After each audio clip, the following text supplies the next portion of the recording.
Welcome to Peter and Roughie's football show. We're on STV Edinburgh and STV Glasgow. The main talking points tonight: Hearts can win the title, according to former captain Stephen Presley. No, they can't, says the manager Robbie Neilson.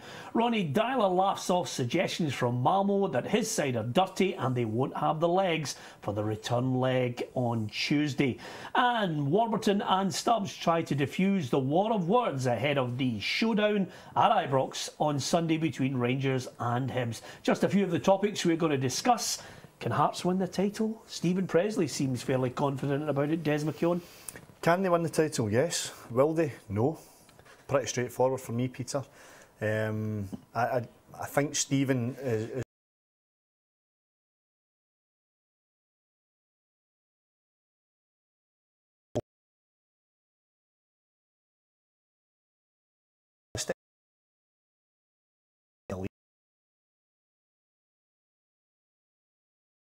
I don't think anyone out with think anything other than that. Hearts, I think, will be, I said it last Saturday in the show, I think Hearts would be delighted finishing top six, fourth, third, whatever it may be, would be a major bonus to them. But right now, I think Robbie Neilson would grab with both hands. I don't think the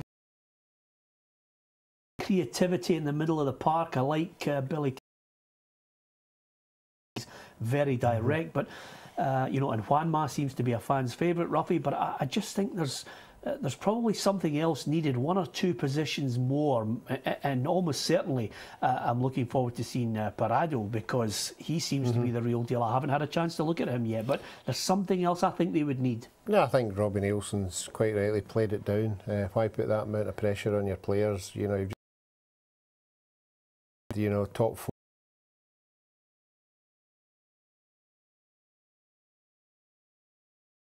would be absolutely ecstatic if that happened, but it's a long, long way, and we all know that the resources that Celtic have got, and let's not take Aberdeen out of the equation. They've done remarkably well, and I just can't see them being ready enough to top them either. Yeah, but 4 consecutive wins has certainly got everybody, you know, excited down Gorgie way. And again, I've got to mention this, full marks to the Hearts fans. It's a sellout at Tynecastle. It's also a sellout at Ibrox. No, absolutely terrific. When you look at fan ownership, when you look at the collective power of an organisation or a collective number of fans, Hearts is some story, and it's just absolutely brilliant what Anne Budge and the Hearts fans, you know, the Foundation of Hearts, etc., have managed to bring together there. And I think in Craig Levein and in Robbie Neilson, on the football side, I think they're getting it right as well. 5 players in under 21 squad yesterday. Speaks volumes of what's happening at Riccarton, at the academy. And I think, given that they have obviously brought in a number of players in the summer, predominantly foreigners, I think they're trying to get that blend of kids coming through the academy and some, you know, foreigners coming in to add a little bit of something different, like Juanma, Payardo, and 2 or 3 others, Rossi, etc. So, no, terrific. And while the team are doing well, the supporters are certainly getting their money's worth for the investment they've put into their club. And I think that's the difference between the Hearts and the Rangers situation. From day one, the Hearts supporters have all been pulling in the same direction. Right from day one, when they were really down and out, obviously Rangers have had their problems, you know, the fans not buying into some of the board and not buying season tickets and all that kind of thing. But Hearts have been 100% behind their club and taking them forward. But I would take issue with you on that, on the point, Roughie, that I think the Rangers fans have, to a man, wanted Rangers to be going in the right direction. If I'm being blunt about it, it's previous boards that have been going in a direction. Previous boards have been against, and quite rightly so, with some of the boards that have been in there. But I mean, Hearts, right from the very start, when they were struggling, everybody was knocking them, the supporters were turning out in their full numbers. There's a bit of similarity in both situations, Peter, because in Vladimir Romanov, the Hearts fans got to a point where they didn't trust what he was doing. Obviously, financially, and Budge has added a huge amount of capital to that fund, but once they had that person in place, the Hearts fans, you know, they put their weight behind it. Yeah. I think in the Rangers situation, now that, you know, obviously Dave King and his consortium are involved. I think the Rangers fans are now putting their weight to that consortium. I think the Rangers Hearts situation, it's two different situations because of the false dawns out of the Ibrox boardroom. I think now that Dave King and the various guys are involved in there, I think from that perspective, I think Rangers now have a focal point, and the supporters, all the various different groups, are coming together on that. Yeah, we're going to talk about Rangers in a moment, but as far as Saturday goes, Tynecastle full to the gunnels. Only 2 defeats in 23 home matches, Roughie, against Euro team Partick Thistle. No wins, and of course now we hear Alan Archibald saying he's only got really 11 fit players. Oh, it's a bad one to go into at Tynecastle. As you say, it's going to be a full house. Thistle need as many players available as possible. You don't want to be going down to the dregs of the squad so early in the season. Then going to Tynecastle will be a tough one. Hearts, although you're saying they're doing particularly well, they're only winning games by the odd goal. They aren't running away by any of the games. Other teams are putting up a fair show against them. But you're right, if Thistle are down to 11, it's going to be a hard day tomorrow. Yeah, absolutely. Following a European game, I always like the fallout from it because some of the headlines are absolutely magnificent. And of course, pigs, brats and loudmouths, not exactly the type of things that when you're a kid growing up you want to read on the back pages. But there was a fair few battles going on across the park between Celtic and Malmo. Now we have Aga Harida saying Celtic won't have the legs for it. Ronnie Dyla today laughing all this off.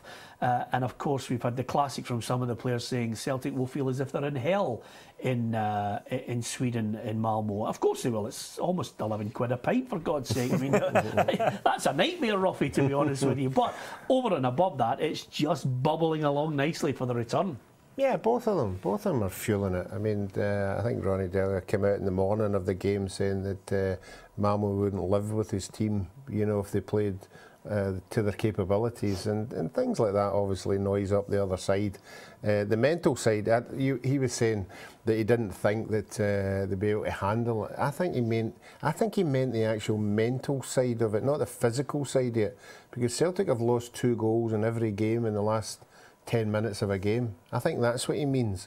And he's maybe turning that into, it's because of your fitness.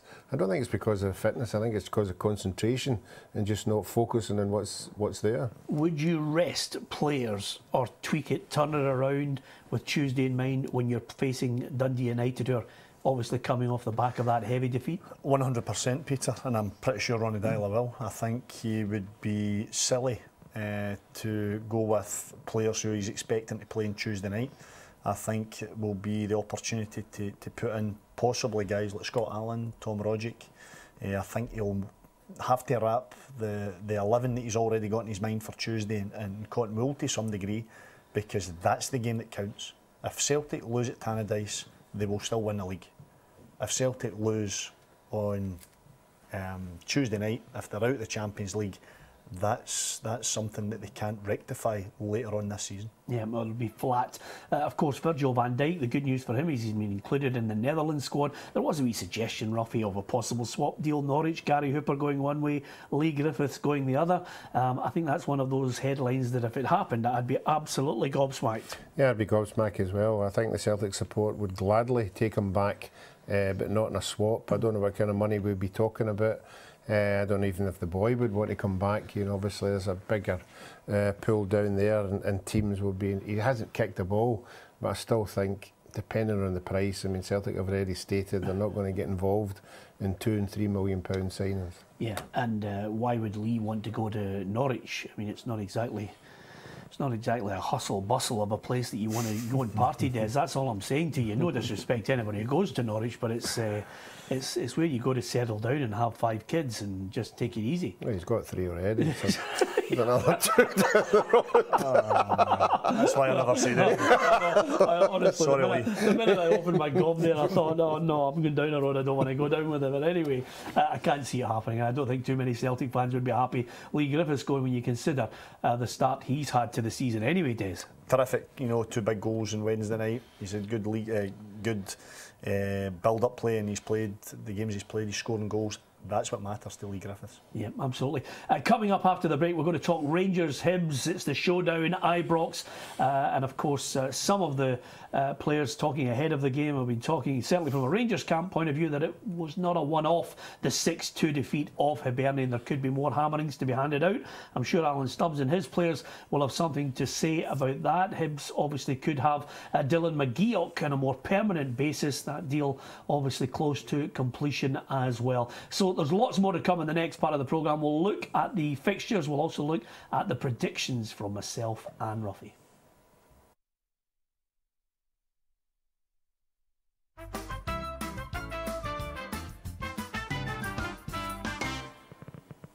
Welcome back to Peter and Roughie's Football Show. We're delighted to have your company, of course, Monday to Friday, 6:30. If you want to talk football, then we would love you to join in on STV Edinburgh and STV Glasgow.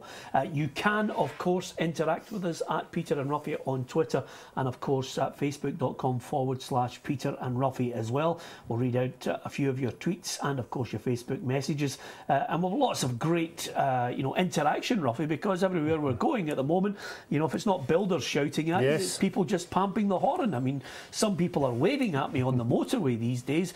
Some people are waving kindly and some people are just waving at me, Roughie, but it's still recognition. Yeah, I have to say I was out during the week there down at the Kelpies in Falkirk. I took my couple of nephews down there, and the builders that were down there are watching the show, and not only watching the 6:30 but tuning in again to 10:30. Well, because obviously couldn't make out some of the stuff I was saying at 6:30. Absolutely. Can you believe you said that once? Yeah, just checking again, as Lee Griffiths will undoubtedly do in the first half of the programme. Let's look at the fixtures. Here's how it looks in the Premier League. 12 o'clock, Des, you'll be up there for us. Dundee United against Celtic. Aberdeen Dundee for me is a cracker at Pittodrie. Hearts against Partick Thistle. Inverness Cally Thistle against Hamilton Accies. Kilmarnock against Ross County, and St Johnstone against Motherwell. I think at Tannadice you might have one of the games of the day on the Saturday. Yeah, I'm hoping so, Peter. I think both sides with a lot to get out of the game. If Jackie McNamara has been, talking about how he's not been taking any note of social media criticism of him and comments, 4 wins out of 22 for any manager isn't good enough, and that'll be hurting Jackie alone. So from that perspective, Dundee United have got a lot to put into the game, given their abject display last week against Hamilton Accies. Celtic, on the other hand, as I said in the first part of the show, I think Ronnie Dyle will make changes, so it gives certain individuals the chance to go and stake a claim for a game against Malmo on Tuesday night, or indeed to push them further into Ronnie Dyle's plans. And I'll be intrigued. I hope Scott Allan makes his debut. I'd be really keen to see where Scott Allan plays and how he adapts to being a Celtic player. Yeah, and a number of people have been asking the question, certainly in midweek, speaking to a number of people connected with Celtic who are wondering, will he get a game? But I think there is a space for Scott Allan in that Celtic side. I think his qualities will change the way they play. It's open to debate. One of the other matches, Roughie, I want to get your thoughts on before we look at the predictor. Aberdeen against Dundee. Aberdeen obviously could win their 4th consecutive league match, which I don't think they've done since the early 90s. And they're against a Dundee side that only lost out narrowly to Hearts. No, I think Port Harlow got up there with a wee bit of confidence. Aberdeen, as you say, have been winning their games, not again very, very convincingly, but they're grinding out results. But I would think at home they would have the advantage there. It'd be interesting again to see if Rooney gets a game. We spoke about it the last time. Derek seems to be playing a different style of football that doesn't have the big target man. He's got a lot of people with pace in the team, and that looks as if the way he's focusing on winning games. But it remains to be seen, But I don't think Paul Hartley will go up there and be too anxious about that game. Yeah, OK, let's have a look at the predictions to see if you agree with myself or indeed Roughie. There it is. Are we too dissimilar this week, Roughie? Both of us going for Celtic. Maybe a difference of opinion, I think, because you think St Johnstone are going to edge it, and Kilmarnock as well. I think they might get a good home win there. We've obviously both gone for Aberdeen, and we're both very similar on Hearts, Roughie. Not too far away this week. No, we aren't, but I don't know, the tally hasn't went up yet. I don't know who's in front of the predictions, but it'll be very tight tomorrow, and I'm sure we'll be keenly watching the scores as they come in. Yeah, absolutely. Join us if you can. Saturday afternoon, 2 o'clock. Roughie will be here. Gordon Smith will be here, impeccably dressed as ever. And so will Frank McAvenny. What a threesome. You couldn't ask for any more. 2 o'clock, we'll keep you up to date with all the action from all the games across the Premier League, the Championship, League One and League Two, and we'll look to the Barclays Premier League as well. Manchester United against Newcastle also. Rangers against Hibs, not for the faint-hearted in the Championship. Another cracker on Sunday. You know, one of those games, Des, I'm thinking that will be a great one to go to. I think it will be a good game, Peter. I think it will perhaps tell us a bit more about where Rangers are and where Hibs are in the greater scheme of things regarding the Championship title race this year. I have decided already, I think Hibs, and I said it last week on the Saturday show, I think Hibs have almost handed the league title to Rangers by selling Scott Allan. I don't think there's another player in the Championship that can do for Hibs what Scott Allan can do for Hibs. I don't think there's too many players in Scotland can do what Scott Allan can do, and I think without Scott Allan, I think Hibs will really struggle to compete with Rangers. I think Rangers will win the league by a minimum of 15 points. Well, it's that kind of punditry that we like in here, because people get a chance to throw it back at them later on in the season, but it's a good one. And all I would counter that with, Roughie, in defence of Alan Stubbs and the way he wants to take Hibs, OK, they get money for a player a year before he could go for nothing, but I think we're about to see the true value of Liam Henderson. You've got McGinn in there. They'll hope to secure McGeoch as well. I still think they're a wee bit short up front. Other than that, though, I mean, I think the Hibs fans will warm to Liam Henderson. Yeah, I think they will. There's no doubt about that. The boy's got a bit of class about him. You can see why Celtic put him on. Was it another 4-year contract? I think he's a good player to watch. With Des' situation with Scott Allan, I would just like to think they're not a one-man team, you know, but we all saw him last. You're right, Des, he's a quality player, and he's somebody that the fans can relate to. I don't think his work rate in some of the games was 100%. So maybe Alan Stubbs is looking at it and looking at the boy Liam Henderson, who might chip in more goals. But I like you, I think up front, I think he really needs to go out there and get some kind of target man, because I don't think the boy Cummins and Malonga are good enough to last the whole season, and that's why I agree with Des. I think Rangers there will be a gap. I don't know if it'll be 15 points, but there will be a gap. So, but again, Sunday game's a test. The 6-2 game, I don't think it'll be that again. I think Hibs will be a wee bit more organised this time. In preparation for my column tomorrow, Peter, I'd looked at the amount of goals Hibs have scored. Last year it was 70 league goals, 26 behind Hearts, but that's in the Championship. For the 4 previous seasons in the top flight, Hibs averaged 40 goals in 38 games. I mean, it's clear where the problem lies. For me, they don't score enough goals. Since Lee Griffiths was there, they've not had a goal scorer that has contributed in the same manner as any of the other top teams fighting for a title race. And I think there's a number of different reasons. Liam Henderson, terrific talent. Will he actually be able to hold down a place at Hibs? We'll wait and see. John McGinn, terrific. Different type of player to Scott Allan. I just think Scott Allan wasn't just Hibs' best player last year, he was the league's best player last year. Yeah, wasn't it great the other way Des just sneaked in about his column? Fantastic. Don't forget he's also available for birthday parties, karaoke's and any celebration you have whatsoever. He does it all. It's as simple as that. And punditry as well to boot. Who's going to win it? Rangers for me. I think if Hibs were to get a draw, it'd be a good result. Yeah, well, we know that, Roughie. Who's going to win it? It's a draw. It's a draw for me. A draw for you? Yeah. Okay, simple as that. Let's look at some of the fixtures. 3 each. Thank you, Roughie. Just as you left that hanging there, 3 each. Not for the faint-hearted, but well done to everyone for getting tickets and making that one a sellout as well. Let's look at the Championship. Here's how it's looking for the fixtures on Saturday afternoon as well. Let's not forget tonight, Roughie, it's the small matter of a Renfrewshire derby as well. Well, I think anybody that's involved in these derbies, they're just the same as everybody else's. There's a lot to play for, a lot of bragging goes on, you know, and with both clubs, and certainly it's one you want to win. I mean, that's a basic thing. If you're in a derby game, you want to win it. Capello will be absolutely bouncing. Yes. That's the one benefit, the one big thing about it.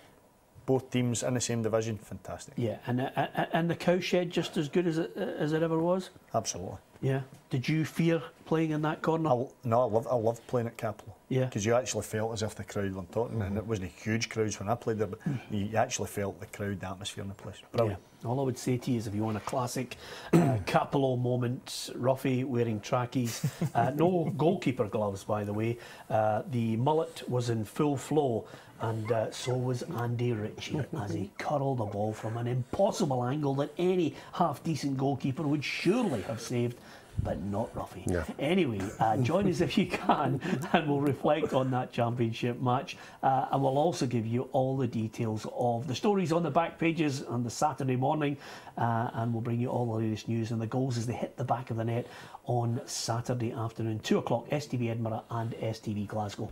Great to have your company tonight. Thanks to Des McKeown from rushing off the golf course with Alan Ruff. But Roughie will be back with me tomorrow.